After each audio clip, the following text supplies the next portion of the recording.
झारखंड में जब कभी चुनाव होता है तब बाहरी और भीतरी का खेल शुरू हो जाता है। जनता से लेकर तमाम राजनीतिक पार्टियां भी अपने उम्मीदवारों का चयन बाहरी और भीतरी देखकर ही करते हैं। बाहरी और भीतरी कहने का मतलब है कौन झारखंडी है और कौन बाहरी। इसे और आसान भाषा में कहे तो झारखंड बनने के 24 सालों के बाद भी आज तक स्थानीय नीति लागू नहीं हो सकी है। हाँ, लेकिन चुनाव में सभी राजनीतिक पार्टियां स्थानीयता को केंद्र में रखकर रोटी जरूर सेकती हैं। पार्टियां ये वादा जरूर करती हैं कि हम सत्ता में आएंगे तो स्थानीय नीति लागू करेंगे। यही वादा करके हेमंत सोरेन की सरकार भी सत्ता के शीर्ष तक पहुंची थी। अब जब 5 साल का कार्यकाल खत्म होने को है, तब क्या है स्थानीयता को लेकर किए गए उन वादों का हाल? सरकार ने स्थानीय नीति लागू करने के लिए कितने प्रयास किए और कितना सफल हो पाई, और इस आधार पर क्या अगले 5 सालों के लिए फिर से इस सरकार को मौका मिलना चाहिए या नहीं, ये तय करेंगे आप झारखंड की जनता आगामी विधानसभा चुनाव में।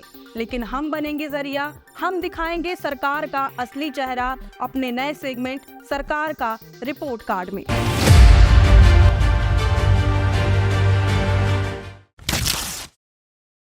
जोहार, आप देख रहे हैं लोकतंत्र 19 की खास पेशकश और मैं हूं आपके साथ अंशु। साल 2019 के झारखंड विधानसभा चुनाव के दौरान हेमंत सोरेन के नेतृत्व वाली झामुमो ने जनता से वादा किया था कि उनकी सरकार बनते ही राज्य में स्थानीय नीति लागू हो जाएगी, यानी कौन झारखंडी है और कौन नहीं ये परिभाषित हो जाएगा। स्थानीय नीति भी 1932 के खतियान पर आधारित ही लागू करने का वादा किया गया था, क्योंकि सरकार का तर्क है कि 1932 की मांग शुरू से ही होती रही है।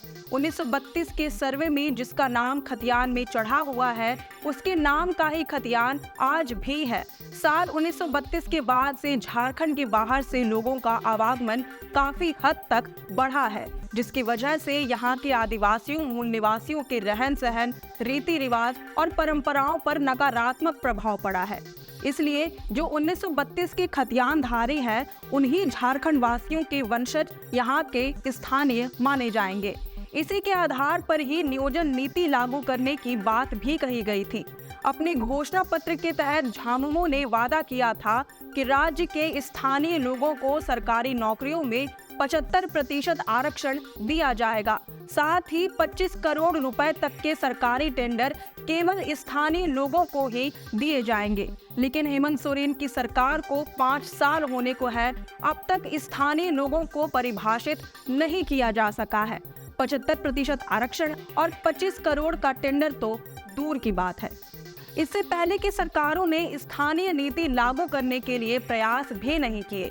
साल 2002 में बाबूलाल मरांडी की सरकार ने 1932 आधारित स्थानीय नीति लागू की थी, लेकिन पक्ष और विपक्ष के बीच काफी बवाल मच गया। खून खराबे तक की स्थिति उत्पन्न हो गई थी। आखिर में ये मामला झारखंड हाईकोर्ट पहुंचा और फिर वहां से अमान्य होकर ठंडे बस्ते में चला गया।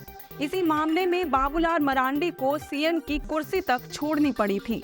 इसके बाद की सरकारों ने स्थानीयता परिभाषित करने के लिए कोई ठोस कदम नहीं उठाए। आखिरकार साल 2014 में बनी रघुवर दास की सरकार ने स्थानीयता को परिभाषित करने के लिए साल 1985 को अपना आधार बनाया, जिसमें 1985 के समय से राज्य में रहने वाले सभी लोगों को स्थानीय माना गया था। साल 2016 में रघुवर सरकार ने इस आधार पर स्थानीय नीति लागू कर दिया था। हालांकि तब विपक्ष की भूमिका अदा कर रहे नेता प्रतिपक्ष हेमंत सोरेन सहित अन्य झामुमो नेताओं ने इसका पुरजोर विरोध किया था। झामुमो के नेताओं का कहना था कि जो 200 वर्षों से रह रहे हैं और जिन्होंने झारखंड से मैट्रिक की परीक्षा पास की है, दोनों की पात्रता स्थानीय नीति को लेकर एक ही कैसे हो सकती है। विपक्ष के कई अन्य नेताओं ने तर्क दिया कि अंग्रेज भी यहाँ पर 100 वर्षों तक रहे, तो क्या वे इंडियन हो गए? इसी तरह जो हाल के वर्षों में झारखंड आए, वे स्थानीय कैसे हो सकते हैं? हाँ, वे झारखंड वासी हो सकते हैं, लेकिन झारखंडी नहीं। 1985 आधारित इस स्थानीय नीति को लेकर हेमंत सोरेन की पार्टी झामुमो ने सभी जिलों में जाकर जमकर विरोध प्रदर्शन भी किया था।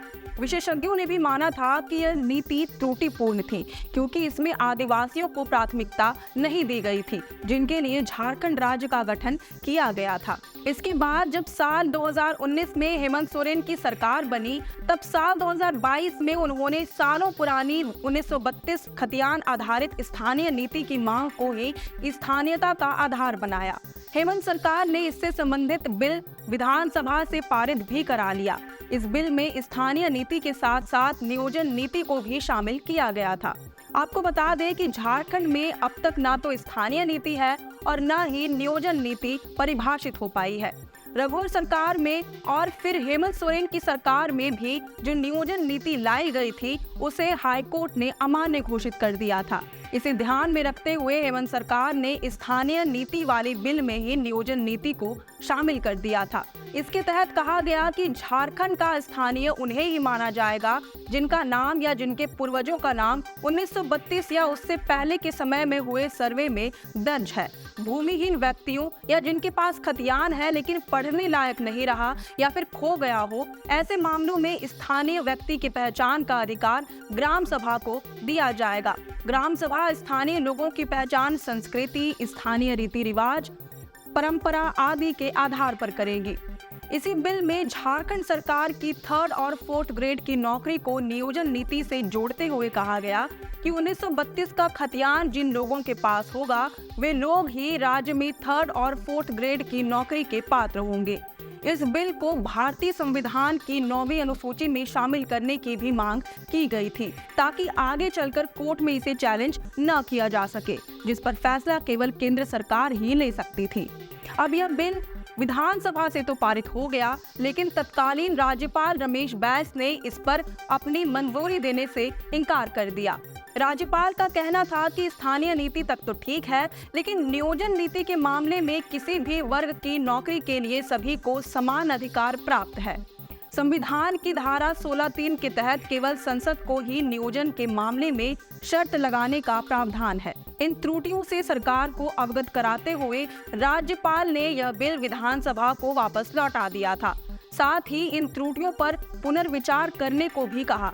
लेकिन अगले साल यानी कि साल 2023 की दिसंबर महीने में हेमंत सरकार ने एक बार फिर से उसी बिल को बिना कोई बदलाव के सदन में पेश किया, जहां से ये पारित भी हो गया।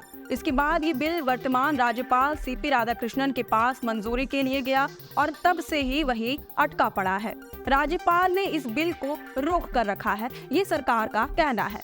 लेकिन देखा जाए तो सरकार ने स्थानीयता परिभाषित करने के लिए कोई ठोस कदम नहीं उठाया। जब राज्यपाल ने ये साफ कहा था कि इस बिल पर पुनर्विचार करने की जरूरत है, उसके बावजूद इसमें कोई बदलाव नहीं किया गया। आप गौर करेंगे कि राज्यपाल ने केवल नियोजन नीति को लेकर ही आपत्ति जताई थी। स्थानीय नीति पर राज्यपाल ने कुछ नहीं कहा था। ऐसे में सरकार स्थानीय नीति वाली बिल अलग और नियोजन नीति वाले बिल अलग से बनाकर पेश कर सकती थी। ऐसे में कम से कम पता तो चल पाता कि कौन झारखंडी है और कौन बाहरी। कम से कम स्थानीयता तो परिभाषित हो सकती थी। वहीं इस बिल को राज्य सरकार केवल राज्यपाल की मंजूरी के साथ भी अपने स्तर से लागू कर सकती थी और इसे कानून में तब्दील भी कर सकती थी, बशर्ते इस बिल को 9वीं अनुसूची में शामिल करने की मांग न की जाती। सरकार की ये मंशा थी कि आगे चलकर इसे कोर्ट में चैलेंज करके रद्द न किया जा सके। लेकिन सुप्रीम कोर्ट ने एक मामले की सुनवाई करते हुए साफ किया है कि किसी अधिनियम को 9वीं अनुसूची में शामिल करने के बावजूद इसे कोर्ट में चैलेंज किया जा सकता है। इसलिए केंद्र सरकार को इसमें शामिल करने की कोई जरूरत नहीं थी। लेकिन हेमंत सरकार ने इन सभी त्रुटियों को जानने समझने के बावजूद बिल में कोई बदलाव नहीं किया, जो कि एक बड़ी गलती थी। इस वजह से आज भी झारखंड में स्थानीयता और नियोजन का आधार परिभाषित नहीं है। झारखंड आज एक खुला चारागाह बन चुका है, जहां देश भर के किसी भी राज्य के लोग नौकरी कर सकते हैं, अपने मकान खड़े कर सकते हैं, व्यापार कर सकते हैं, जमीनें खरीद सकते हैं और यहाँ की जो स्थानीय है, जो आदिवासी मूल निवासी है, वे वही के वही है। वे पिछड़े ही रह जा रहे हैं।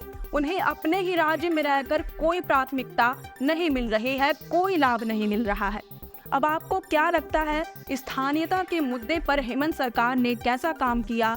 सरकार पास हुई या फिर सरकार के प्रयास के लिए आप उन्हें दोबारा मौका देना चाहते हैं या नहीं, इस पर फैसला लेने का काम आप झारखंड की जनता का ही है। लेकिन आप अपने विचार कमेंट के माध्यम से हमसे जरूर साझा करें। वैसे अगर आपको हमारा ये नया सेगमेंट रिपोर्ट कार्ड पसंद आ रहा हो तो इस वीडियो को जरूर से लाइक और शेयर करें। हमारे चैनल लोकतंत्र 19 को फेसबुक पर फॉलो और यूट्यूब पर सब्सक्राइब करना न भूलें। फिलहाल लेते हैं अलविदा। जोहार।